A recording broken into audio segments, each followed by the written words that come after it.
Students, welcome to the channel IPCS by Yogendra sir. और आज का टॉपिक है हमारा रीशेपिंग। सो चलिए स्टार्ट करते हैं बिना किसी टाइम पास के रीशेपिंग डेटा। सो आखिर रीशेपिंग डेटा होता क्या है?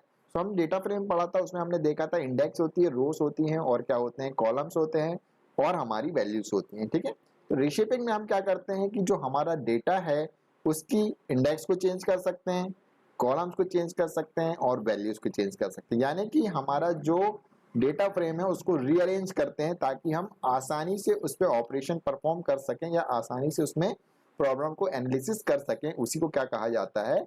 Reshaping of data. यानी कि इंडेक्स वाला जो कॉलम है उसको चेंज करके कोई और कॉलम को उसको इंडेक्स बनाना है तो वो कैसे करते हैं, या फिर हमारी जो वैल्यूज हैं उसको कॉलम्स को वैल्यूज बनाना है या वैल्यूज को कॉलम बनाना है, तो वो सब चीजों को क्या कहा जाता है? Reshaping data. यानी कि एक नया रूप देना हमारे डेटा सेट को या डेटा फ्रेम को। ठीक है, और ये कर क्यों रहे हैं? ताकि हम आसानी से उस पर हमारे ऑपरेशन परफॉर्म कर सकें या आसानी से हमारी प्रॉब्लम को एनालिसिस कर सकें।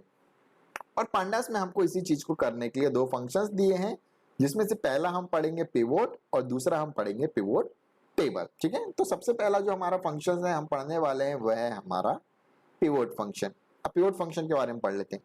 Pivot function is used to reshape and create a new data frame from the original one. हम पिवोट फंक्शन को यूज करते हैं एक नया डेटा फ्रेम बनाने के लिए अपने पुराने वाले डेटा फ्रेम से। ठीक है, तो आ जाते हैं हमारे प्रैक्टिकल पार्ट में कि किस तरीके से हम पिवोट फंक्शन का यूज करते हैं और किस तरीके से हम चेंज करते हैं हमारे रोज कॉलम को।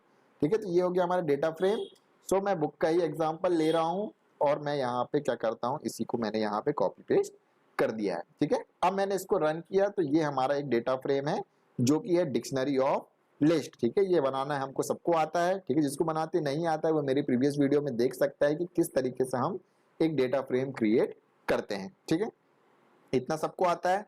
और इसके अलावा हमें वैल्यू एक्सेस करते भी आता है, किस तरीके से डेटा फ्रेम को स्लाइस किया जाता है। ठीक है, पर्टिकुलर कॉलम चाहिए रहता है तो हम किस तरीके से ऑपरेशन परफॉर्म करते हैं, एग्रीगेट फंक्शन कैसे लगाते हैं।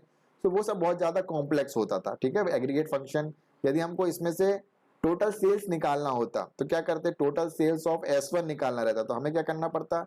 पहले क्या करते हम S1 की डिटेल निकालते। ठीक है, S1 को फिल्टर करते, सिर्फ S1 का डेटा आता। फिर क्या करते? S1 का हम क्या निकालते? टोटल सेल्स निकालते हैं। ठीक है, S1 में भी टोटल सेल्स वाला कॉलम निकालते और फिर उसका सम निकालते। यानी कि स्लाइस करना पड़ता हमें, S1 की जो टोटल डेटा आता उसको भी स्लाइस करते और उसका मैक्स निकालते। लेकिन अब हमारे पास क्या है, यहाँ पे पिवोट फंक्शन है। ठीक है, सपोज यदि मुझे एक एग्जांपल यदि मैं आपको दूं कि मुझे S1 का डेटा चाहिए रहता। ठीक है, तो हम क्या करते थे? df क्या लिखा जाता था? df डॉट, और फिर हम क्या लिखते थे? सॉरी, क्या लिखते थे? सबसे पहले हम वेरिएबल का नाम लिखते थे df S1 इक्वल टू क्या लिखते थे? df और स्क्वायर ब्रैकेट में क्या लिखते थे? df डॉट और store equal to capital S1। ठीक है, यदि हम इसको df S1 को यदि प्रिंट करते थे तो हमको क्या मिलता था? df S1 यदि हम इसको रन करेंगे तो हमको क्या मिलता था? S1 का सारा डेटा, यानी कि शॉप 1 का सारा डेटा आ जाता था। इसी प्रकार हमको यदि इसके टोटल सेल्स पता करने रहते थे तो अब हमें क्या करना पड़ता था? df S1 लिखते थे हम और इसके अंदर हम कॉलम के नाम देते थे, यानी कि हमको किस कॉलम का डेटा चाहिए। यानी कि हम क्या कर रहे हैं? एक तरीके से स्लाइसिंग कर रहे हैं। ठीक है, ये स्लाइसिंग की हमने, इस सारे डेटा में से हमने क्या किया? टोटल सेल्स वाले कॉलम को निकाल लिया। अब हमने क्या किया? डॉट सम फंक्शन निकाला और यदि हम इसको अब रन करते हैं, यानी कि इसको यदि मैं रन करता हूं तो हमारे पास क्या आ गया? 62,000 हमारा आ गया हमारा रिजल्ट। यानी कि तीनों साल का मिला के कितना हमारा टोटल सेल्स बनता है? 62,000। बट हमको इतना सब करने के लिए क्या करना पड़ा? स्लाइस करना पड़ा डेटा को, पर्टिकुलर डेटा को फिल्टर करना पड़ा। लेकिन इफ वी यूज पिवोट, यदि हम इसी चीज को करने के लिए पिवोट फंक्शन यूज करते हैं। ठीक है, तो पिवोट फंक्शन के लिए हमको क्या करना पड़ेगा? मैं क्या करता हूँ, इनको डिलीट कर देता हूँ फिलहाल। अब हम क्या करेंगे? इसको पिवोट करेंगे। ठीक है, तो ये हमारे पास क्या है? हमारे पास ये डेटा फ्रेम है हमारा, हमने इसको रन किया। अब हम क्या करेंगे? इस पे हम इसको, हमारा जो डेटा फ्रेम है इसको क्या करेंगे? पिवोट करेंगे, यानी कि रीअरेंज करेंगे। ठीक है, किस तरीके से किया जाता है? हम लिखते हैं pivot variable pivot 1 equal to. ठीक है, ये वेरिएबल लिया हमने। अब हम क्या लिखेंगे, df डॉट pivot, क्या लिखेंगे, पिवोट फंक्शन का यूज कर रहे हैं तो df डॉट pivot। अब इसमें हमें बताना पड़ेगा कि इंडेक्स किसको बनाना है, तो हमने लिखा इंडेक्स इक्वल टू, किस कॉलम को बनाना है इंडेक्स, हम बना रहे हैं स्टोर को, तो मैंने क्या लिखा, S T O sorry STORE, ठीक है। तो इंडेक्स वाला कॉलम हमारा बन जाएगा स्टोर, यानी कि जो स्टोर वाला कॉलम है अब हो गया हमारा इंडेक्स, जो 0 1 2 3 4 लिखा है उसकी जगह हमारे स्टोर्स आएंगे। इसके अलावा इंडेक्स के बाद हमको क्या बताना है, कॉलम्स। अब हमारे कॉलम्स क्या होंगे, कॉलम्स हमने क्या बताए, कॉलम्स बन जाए हमारे ईयर, जो भी ईयर वाले हमारा कॉलम है वो क्या बन जाए, हमारे कॉलम्स के नेम बन जाए। तो हमने क्या लिखा यहाँ पे YEAR, क्या होगा, तो जितने भी कॉलम्स हैं जो ईयर की वैल्यूज हैं वो वाली वैल्यूज क्या बन जाएंगी अब कॉलम्स, यानी कि ये जो ऊपर लिखे हुए हैं टोटल सेल्स ईयर स्टोर, इनकी जगह क्या दिखाई देंगे, अब ईयर दिखाई देंगे। और अब आखिरी आता है हमारा वैल्यूज, की वैल्यूज में आपको क्या चाहिए, तो वैल्यूज में हमें चाहिए टोटल सेल्स, जो टोटल सेल्स वाले कॉलम है ये हमारे क्या बन जाए, हमारे वैल्यूज बन जाए, ठीक है। ये किया मैंने। अब अपन क्या करते हैं, इसको रन करते हैं, क्या लिखा, पिवोट 1, इसको क्या करते हैं, प्रिंट कर देता हूं, प्रिंट पिवोट 1, ठीक है। अब यदि इसको रन करेंगे तो आपको दोनों में क्या दिखाई देगा, डिफरेंस दिखाई देगा। अब क्या दिख रहा है, जैसा हमने पिवोट किया उस तरीके से ये अरेंज हो गया, यानी कि यहाँ पे देखो ये हमारा क्या दिखाई दे रहा है, स्टोर, जो इंडेक्स है वो क्या हो गई हमारी स्टोर हो गई, S1 S2 S3 S4 ये क्या बन गए हमारे इंडेक्स बन गए, ठीक है। इसी तरह हमने जो कॉलम्स बोले थे कि ईयर जितने भी दिए गए हैं वो सब क्या बन जाए कॉलम, तो ईयर कितने हैं 2016 2017 और 2018, ठीक है।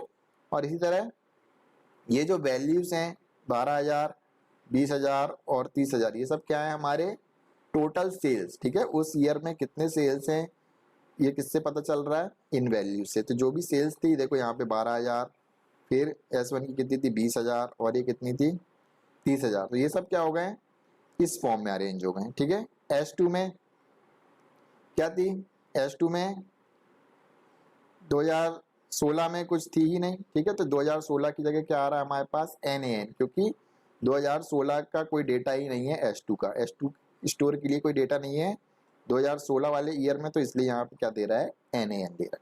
तो ये तो हो गया हमारा रीअरेंज, ठीक है। सिंपली जो हमने पिवोट फंक्शन के अंदर दिया था, इंडेक्स क्या हो जाए स्टोर, कॉलम्स क्या हो जाए ईयर और वैल्यूज क्या हो जाए टोटल सेल्स, और जिसकी वैल्यूज नहीं मिलेगी उसकी जगह पे क्या लिखा जाएगा NAN, यानी कि उस ईयर में उसमें सेल्स वाला डेटा है ही नहीं, ठीक है। तो ये हो गया हमारा पिवोट। अब यदि हमें सम करना है, यदि हमें पता करना है कि टोटल सेल्स S1 की तीनों साल मिला के कितनी है, ठीक है, तो हमें सिंपल सा क्या लिखना पड़ेगा, PIVOT पिवोट 1 डॉट LOC, हमने LOC मेथड पढ़ रखी है ऑलरेडी कि उस पर्टिकुलर रो का हमारे पास डेटा चाहिए तो हम क्या लिखते हैं LOC, और LOC में हमने क्या लिखा S1, ठीक है। और यदि हम इसको रन करते तो हमको क्या मिल जाएगा S1 का डेटा, ठीक है। और इसी तरह यदि मुझे सम निकालना रहेगा तो मैं सिंपली डॉट सम फंक्शन का यूज करूंगा और इसको कर दूंगा रन, तो क्या आ गया हमारे पास 62,000। अब ये 62,000 कैसा आ गया है, डायरेक्टली आ गया है। याद रखो जब हमने प्रीवियसली किया था तो हमें क्या करना पड़ा था, उस पर्टिकुलर डेटा को लेना पड़ा था, फिर स्लाइस करना पड़ा था और फिर सब निकालना पड़ा था, ठीक है। बट यहाँ क्या हुआ, सिंपली हमने क्या किया, इस पर्टिकुलर रो का हमने क्या कर दिया है सम निकाल लिया, तो हमको क्या मिल गया है, उस पर्टिकुलर स्टोर का पिछले 3 साल का हमारे को टोटल सेल्स मिल गई है, ठीक है। इसी तरह हमको टोटल सेल्स की जगह टोटल प्रॉफिट निकालना रहता तो हम वैल्यूज की जगह क्या लिख देते, टोटल प्रॉफिट लिख देते, ठीक है। तो इससे क्या हुआ, हमारा काम आसान हो गया, हमने क्या किया, उसी डेटा फ्रेम को रीअरेंज कर दिया, ठीक है। हमने रीअरेंज कर दिया, हमें कुछ पर्टिकुलर ऑपरेशन के लिए हमने उसको रीअरेंज कर दिया और हमारा काम आसान हो गया, ठीक है। अब ये तो हो गया पिवोट ऑन सिंगल कॉलम, हमने एक कॉलम पे पिवोटिंग की। इसी तरह हमें मल्टीपल कॉलम पे पिवोटिंग करना है तो हम क्या कर सकते हैं, पिवोटिंग में मल्टीपल कॉलम, तो हम वैल्यूज की जगह क्या लिखेंगे, मोर देन 1 कॉलम्स को यूज कर सकते हैं, ठीक है। कि अब यहाँ पे टोटल सेल्स और टोटल प्रॉफिट भी चाहिए मुझे, तो मैं क्या करूंगा एज अ लिस्ट पास कर दूंगा। मैं क्या करूंगा, ये टोटल सेल्स यहाँ से कट करता हूँ, ठीक है। ये कंट्रोल X किया, यह हो गया टोटल सेल्स, और कॉमा मैं क्या करता हूँ यहाँ पे लिखता हूँ टोटल प्रॉफिट, PROFIT, ठीक है, टोटल प्रॉफिट, ठीक है, ये इसको ये किया और ब्रैकेट में क्या लिखा हुआ है, RS, ठीक है। अब क्या करें, यदि हम इसको रन करते हैं, इसको मैंने क्या किया, रन, तो अब देखो क्या होता है, एरर आ गई शायद, ये प्रॉफिट की स्पेलिंग में P कैपिटल है, ठीक है, इसको P कैपिटल करके अब रन करते हैं। हाँ, अब देखो क्या हुआ, अब हमने क्या कर दिया है कि जो हमने पिवोट कर दिया है मोर देन 2 टेबल्स में पिवोट कर दिया, ठीक है।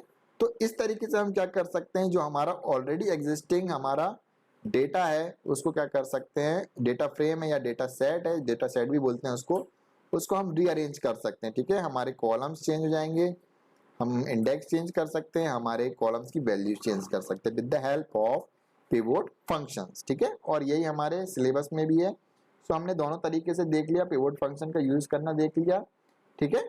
इसके बाद हमने क्या देखा कि पिवोट फंक्शन में किस तरीके से हम सम निकालते थे पहले, ठीक है, और भी ये चीजें दी हुई हैं, और बाय यूजिंग पिवोट हम किस तरीके से सम निकालते हैं यहाँ पे दिया हुआ है, ठीक है। हमें पर्टिकुलर वैल्यू का सम निकालना है तो हमने pivot dot LOC, maximum value निकालना है तो हम मैक्स भी यूज कर सकते हैं, ठीक है। और इसी तरह टोटल सम निकालना है S1 S2 S3 का, और फिर मैक्स निकालना तो हम इस तरीके से निकाल सकते हैं, ठीक है। तो ये बहुत ही आसान हो जाता है with the help of pivot. अब सेम हमने क्या देखा बी ऑप्शन में कि पिवोटिंग बाय मल्टीपल कॉलम्स, यदि हमें मल्टीपल कॉलम्स में पिवोट करना है या मल्टीपल कॉलम से पिवोट करना है तो हम क्या करते हैं, जो हमारा वैल्यूज वाला है उसमें सिंपली हम क्या करते हैं, मोर देन 2 कॉलम्स के नाम डाल देते हैं और या फिर एज ए लिस्ट पास कर देते हैं, ठीक है। तो ये हमारे पास क्या हो जाते हैं, 2 कॉलम्स के फॉर्म में हमारे पास डेटा आ जाता है। जो हमारा डेटा फ्रेम है वो कितने कॉलम्स में पिवोट हो गया है, 2 फॉर्म में, ठीक है। ये टोटल सेल्स दिखा रहा है इधर पे, और यहाँ पे क्या दिखा रहा है, टोटल प्रॉफिट दिखा रहा है, ठीक है। इसी तरह हम मोर इस और ज्यादा दे सकते हैं, ठीक है, वैल्यूज तो और ज्यादा वैल्यूज आ जाएंगी, ठीक है।